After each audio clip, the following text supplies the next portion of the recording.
And this is a headache for the palace, and it's a headache for the London clinic too. Yes, it certainly is. As you pointed out, Section 170 of the Data Protection Act 2018 says that a person commits an offence if they obtain or disclose personal data without the consent of the controller.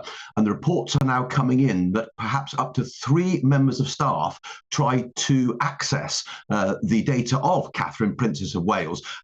As you may remember, she was a patient at the London clinic on the 16th of January and then for 13 days.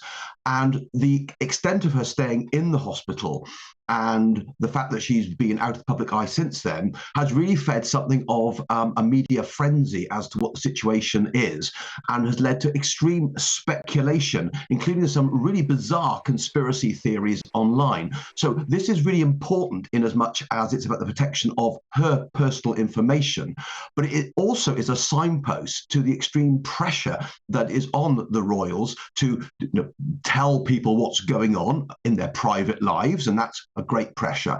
But it also reminds us of the flurry, the fury, the hurricane of interest in social media, which you might want to talk about in just a moment, because this week it has exploded again as to whether a body double was used instead of Catherine in a visit to a farm shop on Monday. So the whole thing is becoming really extreme around this particular issue. This is the big issue at the moment, but there's even more to it than this in terms of the media attention and the online social media attention. I mean, this is the problem, isn't it? Whereas the media seem to have behaved themselves a little bit in following on from what happened to Diana, Princess of Wales, of which this seems, remarkably similar in many ways. It's social media that has taken that baton in a way.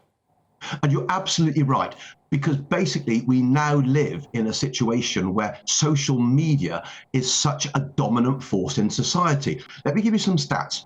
It's thought that since the accusations appeared on Tuesday, that on Monday, this appearance at a farm shop near where they live in Adelaide Cottage, near Windsor, actually featured a body double. There's no evidence for this whatsoever.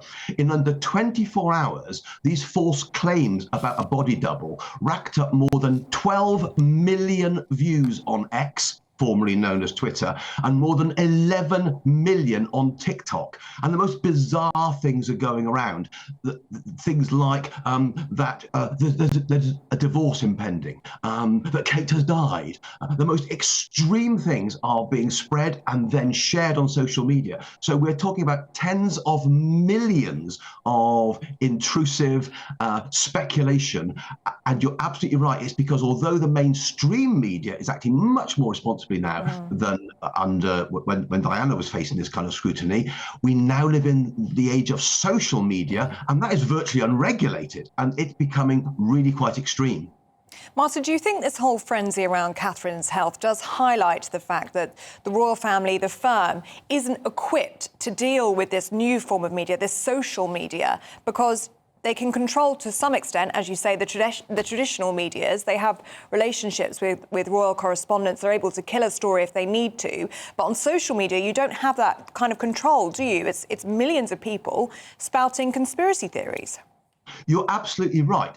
As you say, over decades, it hasn't always worked out well, but over decades, there has been this relationship built between the palace and the mainstream media. It hasn't always worked well. Sometimes it's gone very badly wrong.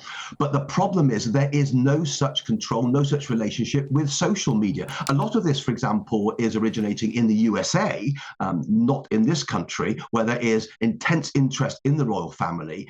Because there isn't that degree of control, because the self-regulation within social media is minimal, to put it mildly, and at times it feels to be non-existent, these extreme conspiracy theories emerge. And of course, in this situation, Catherine was in hospital quite a long time. It's likely that she will not be in public engagements until after Easter. And that's perfectly reasonable. It's up to her and the family and her medical consultants and advisors to decide what's right for her in terms of hospitalization, what's right in terms of recovery. But because there is no control over the speculation that occurs in social media, it goes wild. And as I say, some of the things that are now passing on social media are absolutely absurd and without any justification whatsoever. But how do you manage that? How does the palace manage that? How does any celebrity, how does any prominent public figure manage that? And the jury is out on that, because at the moment it seems it's almost impossible to manage or to tame social media. It's a real problem. It's the challenge of our age, and it's far from over.